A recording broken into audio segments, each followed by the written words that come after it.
Hi everybody and welcome to my channel. I am dressed in kind of a festival-y fantasy type of vibe today because I discovered something amazing this morning.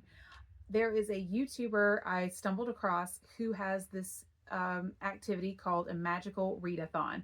Twice a year, she puts together this whole list of courses and reading prompts and encourages people to go on a readathon with her as if they are enrolling in this magical academy based on this magical land that she created. It is super, super cool. I will put a link in the description that allows you to check out her video for this semester's announcement, as well as a video for what to do if you're a beginner. First, you have to create a character. So I decided to create a character named Alacasia Dicentra. She is an apprentice, because this is my first time ever doing it and I'm so excited. Her guild is the Order of the Crescent. She comes from the province of Irtheria. I'm probably saying that wrong, but it's kind of a jungly, very lots of animals, lots of plants, lots of temple ruins, a kind of continent in this world. My character is a water earthling, and she she is going to study Hearthkeeper this semester. Now, before I get into that, her conduit is a trident. One of the things that is important for her guild, Order of the Crescent, is that she have a animal familiar. Apparently that's a really big deal. Her animal familiar is an otter, I decided, because she kind of lives in both worlds. So she's a water earthling, meaning that she's got a lot of water elements about her. Her conduit is obviously a trident, which is synonymous with the ocean. But I also wanted her to be part of this world of greenery and plants, and the fact that she's studying hearthkeeping means that she's really into cooking and herbs and things like that. So her familiar is an otter. His name is Loch, L-O-C-H, like the Scottish word for lake. I had my roommate come up with a image for her. So this is her. And I just absolutely love her. And you can see her little otter familiar in there. She's got her trident. She's got a little book holster there. She's got some potions, got a little cauldron in the background for her hearthkeeping class. I just absolutely am just obsessed with her. I'm gonna turn her into a poster. I just think she's the greatest thing ever. So she is going to be doing hearthkeeping this semester. Do you believe in the magic of food? Do you view preparing a meal as a ritual? Perhaps the profession of a hearthkeeper is right for you. They are guardians of culinary magic, using the art of cooking to imbue food with healing, protection, and power-boosting properties. A spell-weaving culinary alchemist, a hearthkeeper wears many hats, but that of a chef is the most treasured one by far. Hearthkeepers are able to infuse their food with powerful and potent magic, useful both in households, recreationally, as well as on dangerous adventures. And I love the part where it says that if you wish to have a challenge, you can compete in the annual bake-off, which I think is adorable. I've read lots of books that have magical bake-offs in them, and I love lots of different cooking and baking shows. And the Hearthkeeper really spoke to me because I really got into cooking about 3 or 4 years ago. I didn't know how to cook before then. It just really spoke to me. I really struggled to pick which skill I wanted to master this semester. There were 3 that I was stuck on. 2 of them really had to do a lot with animals, which I'm also a huge animal person. I just kept coming back to Hearthkeeper though. I felt, I don't know, it just connected with me. Lately, I've really been diving into my cooking. I've been getting new utensils and things to help me out in my kitchen and make it a peaceful place. I just had to go back to Hearthkeeper. And then when I saw that the key traits were attentive, multitasker, and inventive, I kind of tick all of those boxes, and I was like, yes, we're gonna do Hearthkeeper this semester. The classes that my character has to take this semester are Alchemy, Spells and Incantations, Elemental Studies, Restoration. Each of the classes has some type of reading prompt for that class, and you have to find a book that matches that reading prompt, read that within the semester, and then you get your certificate or you move on, or I'm not sure yet. Let's pick out our books. My first class is Alchemy, which the reading prompt is a reread, which is fantastic. I was so excited about that. I am not someone who rereads books. I want to read everything. And so I just never feel like I have the time to reread anything because I want to keep getting new books. Well, recently I purchased this beautiful copy of Howl's Moving Castle. It's just absolutely stunning. It is the most beautiful book I think that I have on my shelves. I'm absolutely enthralled with it. I love the film, and I read the book quite a while ago, several years ago. And so when I got this copy, I try not to buy multiple copies of the same book because, again, I only have so much money and I want to read everything. So this one is just so nostalgic and special to me, and how much I love the film, that it was just such a stunning copy. I had to purchase it, and I was like, if you're going to purchase this copy, you have to reread this book. So this is perfect for my alchemy class. Howl is a magician. I feel like this is, fits right into alchemy. So super, super excited to dive in and read this book for my spring alchemy class. My next class is Spells and Incantations. The prompt was currently on a bestseller list, and it didn't specify what type of bestseller list, that you didn't have to do anything in particular. I decided to look at the New York Times bestseller list for this current week, and I found a book that had popped up a couple of times that I wanted to read on the young adult hardback, and it is The Sun and the Star Maker, which is currently on sale on Kindle for $1.99. I was like, well, that's perfect. I really love what this story is about. It seems like it's going to be a really quick read. It had really great reviews. I've seen it pop up a lot on Fable lately, and I love a good kind of folklore, mythology, magical sort of situation. So Sun and the Star Maker is going to be for my Spells and Incantations class. For my Elemental Studies class, I had an extremely difficult time with this one. I went through all of my shelves, all of them, and there are many shelves in many different rooms, and I really struggled with this. I had tons of books. So the prompt is, by the way, to find a book with a temperature word in the title. I have tons and tons and tons of books with weather words, season words, no temperature. Oh my gosh. I actually was like, oh my gosh, I have the perfect book for this. I need to go find the rainfall market. And then I was like, rainfall is not a temperature. It is a weather. So that got rid of this one. It would have been perfect. It's so tiny. It's adorable. It would have been perfect. No, it's not a temperature word. So I found on my shelves Owls of the Eastern Ice. But I was like, is ice a temperature?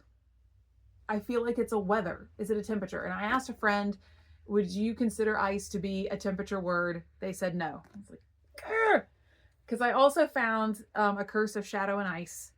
But ice doesn't count, so I can't use those. So then I found The Cold Vanish, which is Seeking the Missing in North America's Wilderness. It's a nonfiction book about people who disappear when they go hiking. And I was like, I don't know. I'm sure it's fantastic. But do I want to read this? I don't think I do. So instead, I found a book, basically after Googling some stuff, called Hot Like Fire, Cold as Ice. It sounds absolutely ridiculous. It did not have a high rating on Goodreads. I was like, this sounds like something that I can just kind of blaze through as quick as possible. It's about this guy that turns into a polar bear. I don't know.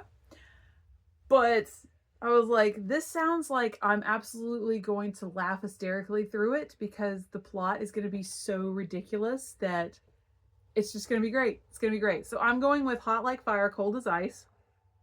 And I'm going to read it on my Kindle. So there's my temperature thing. There's my temperature thing. If it's terrible and I have to DNF it and I just can't get through, then we'll go back to the Cold Vanish, which has been on my TBR for a very long time. I got this book at a used bookstore a very long time ago. It needs to be read. It deserves to be read. But yeah, I'm gonna try Hot Like Fire, Cold as Ice, because it's got cold and hot in there, 2 temperature words. So finally, we have my restoration class. The prompt for restoration class was to ask somebody for a list of 5 books that they had rated 5 stars, so they're perfect reads. I asked a friend and I asked my followers on Fable for their list of 5-star reads. I saw some other people on YouTube and Fable also asking people for their 5-star reads, which I thought was really cool because that means we're taking the same class. And a lot of the stuff that was on the list were great reads, most of which I had already read before. One user on Fable, though, posted about a book, told me this was one of their 5-star reads. It's called The Sunbearer Trials, which I thought looked really cool. It's a duology and has a lot of Mexican mythology in it. It looked like a really quick read. It was like 400 pages, less than 500 pages. And I was like, that looks great. That looks, magical, mystical, really cool. Let's try that. So I'm going to be reading the Sunbearer Trials for my restoration class. So those are my 4 classes and the 4 books that I'll be reading for my Hearthkeeper studies. However, I of course have to make it difficult for myself, and I decided that Alchemy was going to take some extracurricular activities because this is too much fun and I love it. It's just fun. So Alchemy is also going to get her dragon riding license and her Apothecary keeper license. So I'm so excited about this. The dragon riding license has 2 requirements. You have to read 2 books with dragons and watch a movie or show with a dragon. I haven't decided what the movie or show is going to be yet. I'm going to try to find something that I haven't watched before, and I've watched a lot of dragon stuff. So we're going to, I'm going to have to decide on that later. We have some dragon books to choose from. One of them fell. So we have When Women Were Dragons. We have On Wings of Blood, which I've been meaning to read for a really long time, and I have the beautiful sprayed edges. Oh, so gorgeous. We have How to Train Your Dragon, the complete book of dragons. And we have Baby Dragon Cafe. So I need to pick 2, and I'm really struggling. I definitely want to do this one. This is definitely going to be book 1, How to Train Your Dragon. It's absolutely adorable.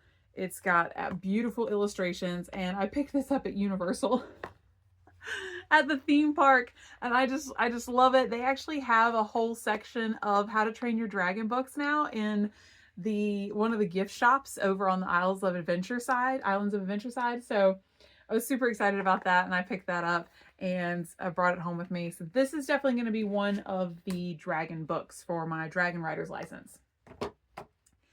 So now we have to pick. I originally was going to say absolutely 100% on Wings of Blood because I've been wanting to read this for a very long time. The 2nd book is out now. The 3rd book is coming out soon-ish, I think, if it's not already out.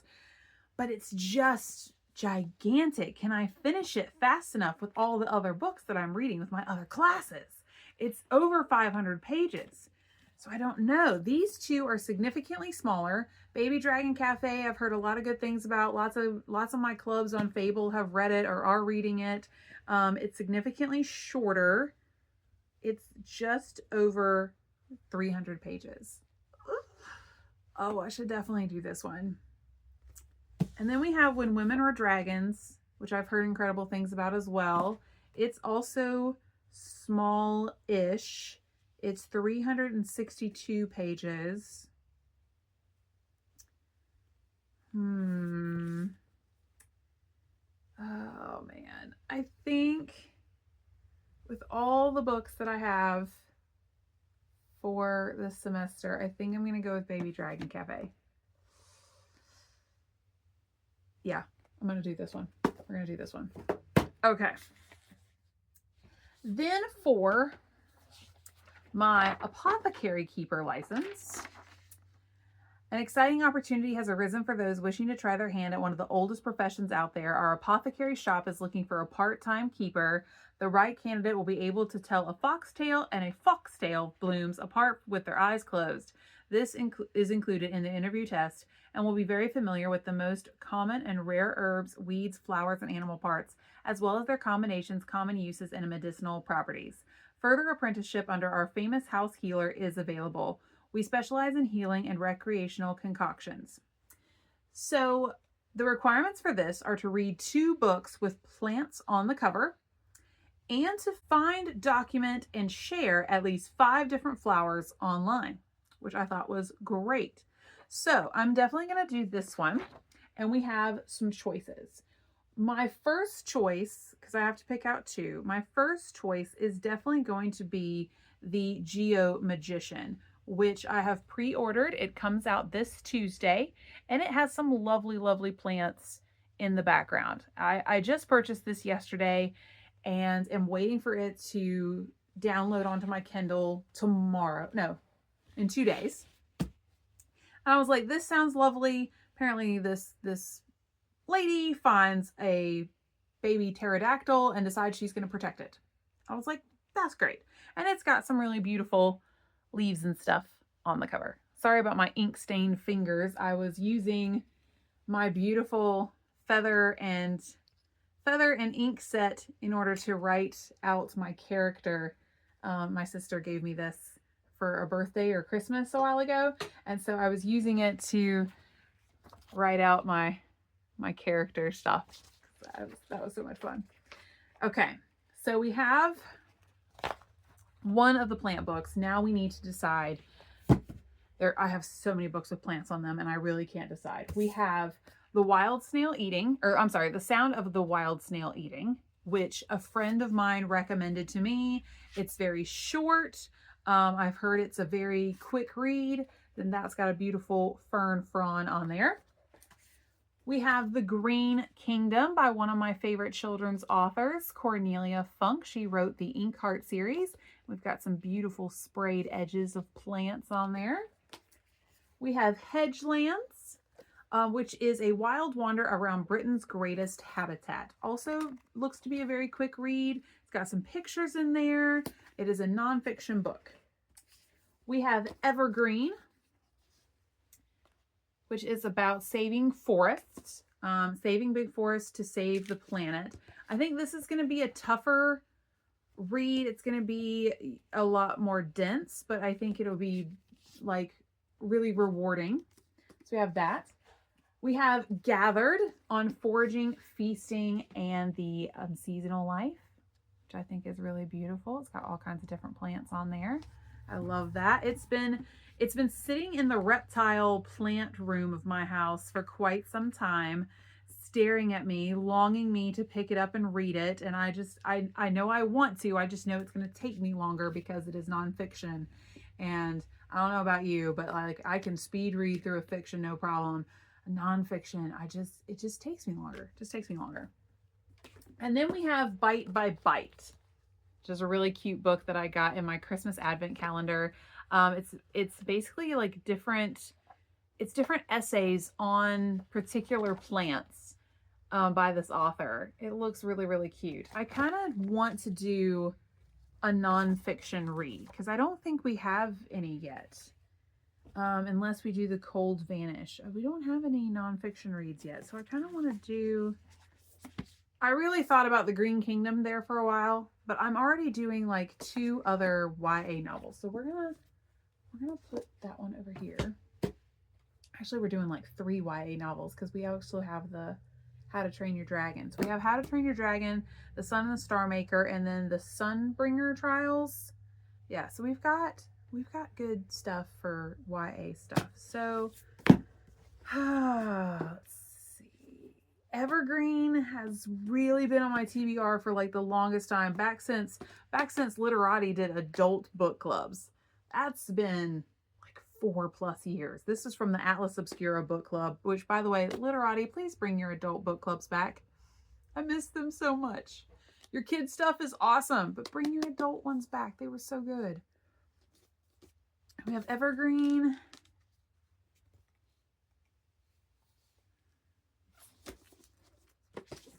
I think we should do Gathering. This one has really, really been calling to me and staring at me. It's big, though. It's big. Well, it's not. That's what I love about nonfiction books, is half of the book is the like bibliography and stuff. So this one is actually only 276 pages, which is less than Baby Dragon.